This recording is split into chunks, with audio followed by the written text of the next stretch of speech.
अजित पवार हे सोलापूरमध्ये पूरग्रस्त भागामध्ये गेले होते. तिथल्या शेतकऱ्यांचे काय नुकसान झाले, काय नाही ते सर्व पाहणी त्यांनी तिथं केली व प्रशासनाला कडक कारवाई करण्यास इशारा दिला आहे. तर त्यांनी काय इशारा दिला, मीडियासंग बोलताना काय स्टेटमेंट आहे त्यांचं, आता आपण ह्या व्हिडिओमध्ये पाहू.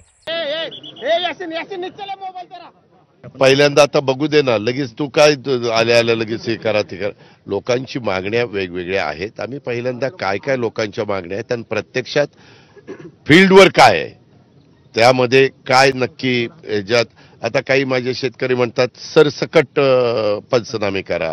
आता मागचे जे काही 14 सप्टेंबर असेल, त्याच्या आधीचा पाऊस असेल, त्याच्यातले जे काही गोष्टी आल्या त्याच्याबद्दलचे सगळे हे पैसे मागचे आहेत.